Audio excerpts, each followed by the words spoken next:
Good morning बच्चों। Online live class में आपका स्वागत है।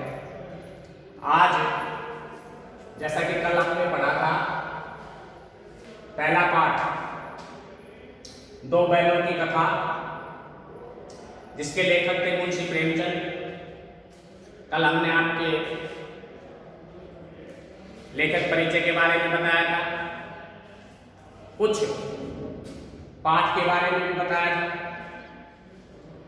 ये दो बैलों की जो कथा है, ये मुंशी प्रेमचंद की बहुत ही लोकप्रिय एक कहानी है।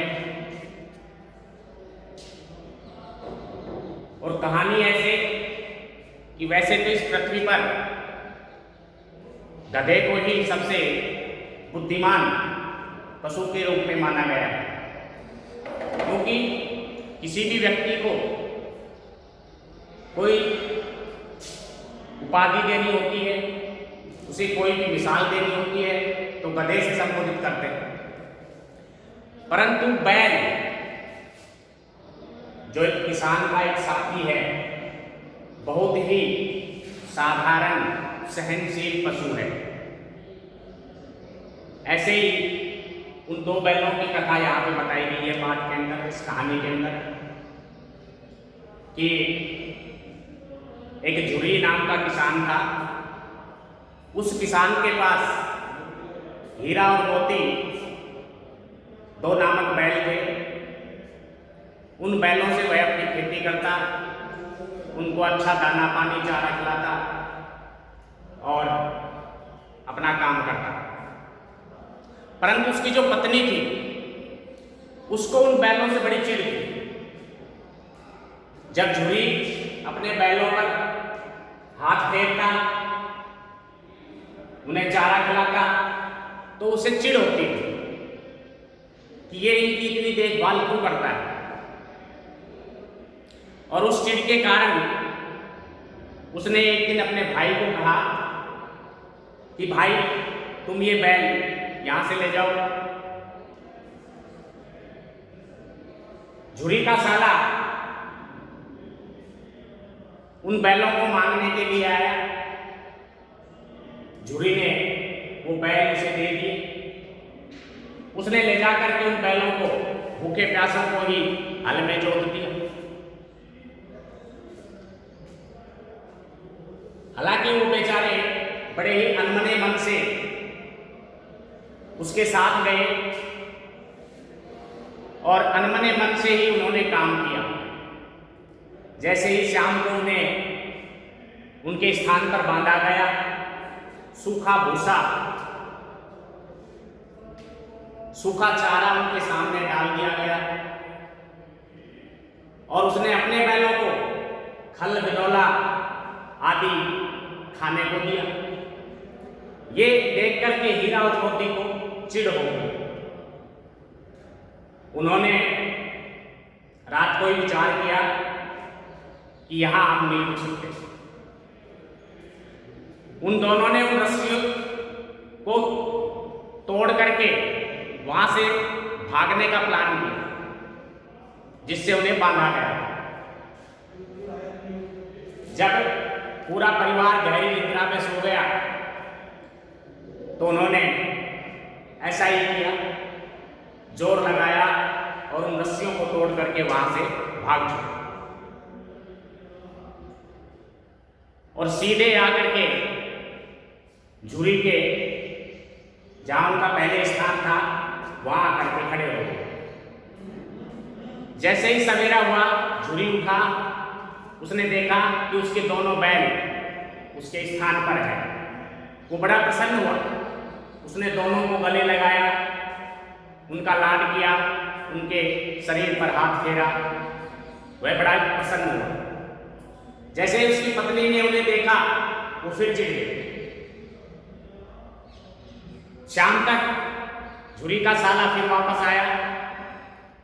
वो उन दोनों बैलों को फिर अपने साथ ले गया और अब की बार उसने हीरा पर एक डंडे से वार किया। उसके नाक पर उसने एक डंडे से वार किया और उन्हें मोटी मोटी रस्सियों से बांध दिया। जब हीरा की पिटाई हो रही थी तो मोती को बड़ा गुस्सा आ रहा और उसने आंखों ही आंखों में इशारा किया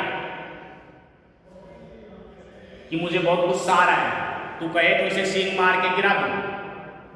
परंतु मोती ने समझा दिया कि नहीं, ऐसा नहीं। रात को उन्हें मोटी मोटी रस्सियों से बांध दिया गया और वही सूखा चारा, भूसी, खल के बिना उन्हें चारा डाला गया। उन्होंने जैसे तैसे करके एक दो मुंह मारा और वो बैठ गए। जब देखा कि पूरा परिवार सो गया तो एक छोटी सी लड़की 2 रोटी लिए उन बैलों के पास आई और एक एक बैल को उन्होंने, उस छोटी लड़की ने उन्हें रोटी दी। उस रोटी को ही उन्होंने अपनी तृप्ति समझी। और वो लड़की जिसकी सौतेली मां थी उसके व्यवहार से दुखी थी और उसका व्यवहार देख करके ही, झुरी का जो साला था उसका व्यवहार देख करके ही उसने ऐसा किया था, उन बैलों को रोटी खिलाई। सुबह उठे, उसने उनको हल में जोतना चाहा परंतु वो टस से मस नहीं हुई।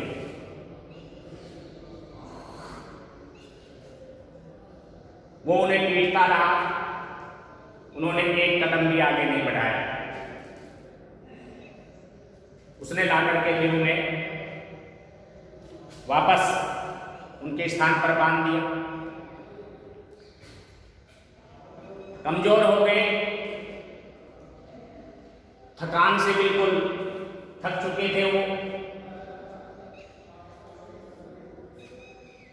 हीरा और मोती ने दोनों ने प्लान किया कि यहां से जैसे तैसे भागा जाए।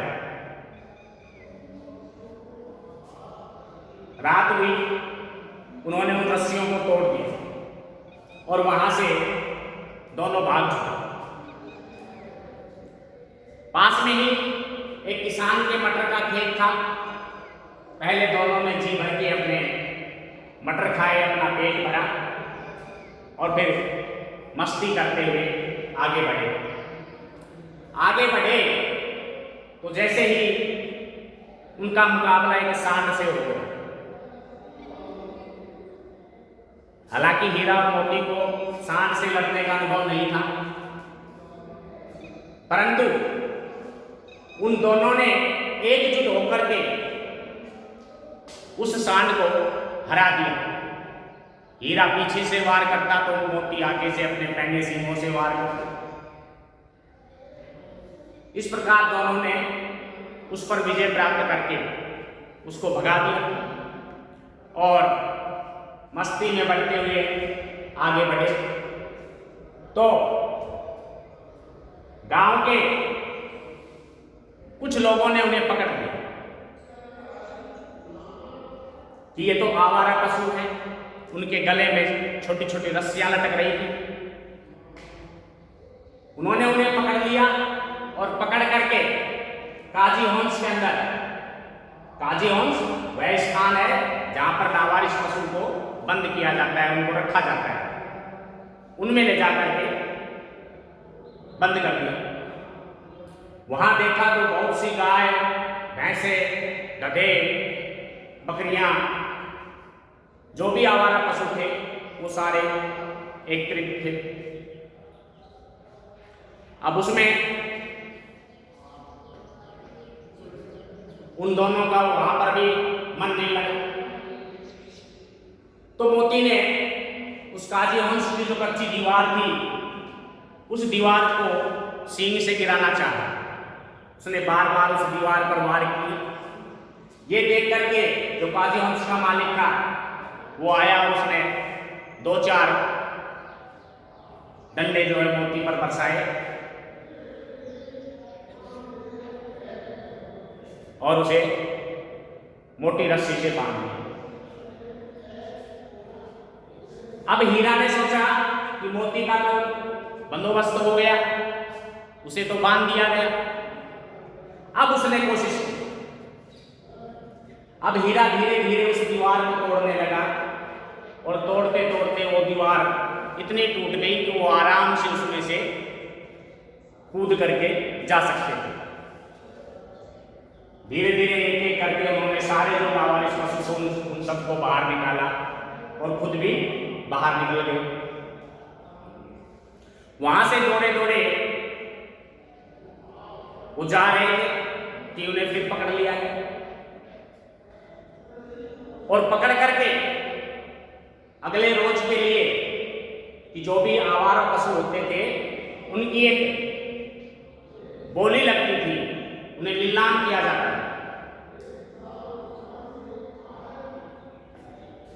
हीरा और मोती को भी वहां पर लाया गया बोली लगाने के लिए।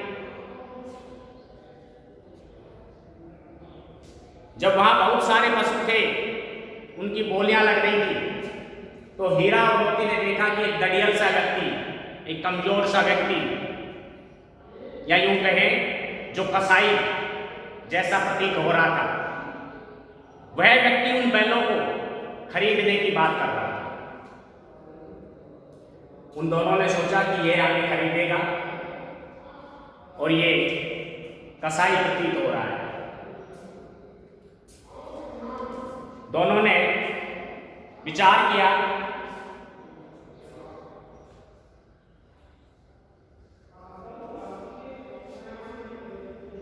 और सलाह की कि यह जैसे ही हमें लेकर के चलेगा, इस पर वार करेंगे और इससे पीछा छुड़ा करके यहां से भाग चलेंगे। वो दड़िया सा व्यक्ति उनको लेकर के चला। दोनों ने अपने फैसले के अनुसार, अपने निर्णय के अनुसार उस पर वार किया और उससे अपनी रस्सियां छुड़ा करके भाग चुके और सीधे आकर के झुर्री के स्थान पर, जो उनका पहला मालिक था, उसके स्थान पर आकर के रुके। झुर्री ने अपने दोनों बैलों को देखा, थके हारे थे बिल्कुल, उनकी हड्डियां निकल रही थी। झुर्री को बड़ा बुरा लगा। उसने जैसे तैसे करके उनके शरीर पर हाथ फेरा, उनका लाड प्यार किया, उनको सहला।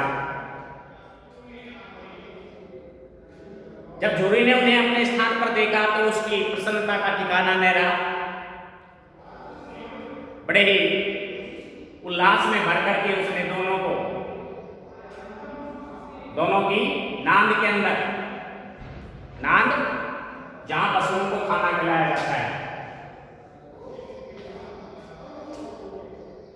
नांद जिसमें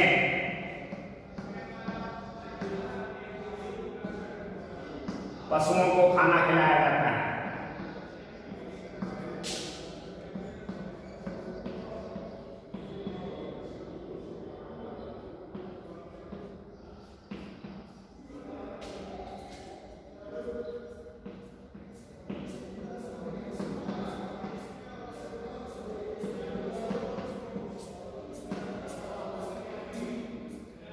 उनकी नांद में खल, भूसा, चोकर और दाना, इन सब का मिश्रण उन्होंने उस पर डाल दिया। दोनों बैल बड़े ही प्रसन्नता से खाने लगे। दोनों बैलों को अपना वापस लौटा हुआ गांव मिल गया। बड़े ही उल्लास में छा गए। झुर्री की पत्नी भी इस समय अपने आप को नहीं रोक सकी। उसका भी दिल पसीज गया और उसने भी आकर के दोनों बैलों को प्यार किया, उनके माथे चूम लिए। तो इस प्रकार से हीरा और मोती को अपना पहले वाला स्थान और पहले वाला ही मालिक वापस मिल गया। बच्चों, ये जो कहानी है ये एक प्रेम और सौहार्दपूर्ण कहानी है। इस कहानी में जो आपके कठिन शब्दार्थ आए थे वो शब्दार्थ यहाँ मैंने आपको नोट करवा दिए हैं। आप भी अपनी नोटबुक में नोट कर लेना इनको। और इसके जो प्रश्न हैं वो प्रश्न आगे करवाएंगे। आपको इसके आंसर करके लाने हैं और समय पर अपना काम करना है और समय पर ही अपना काम जचवाना है। धन्यवाद।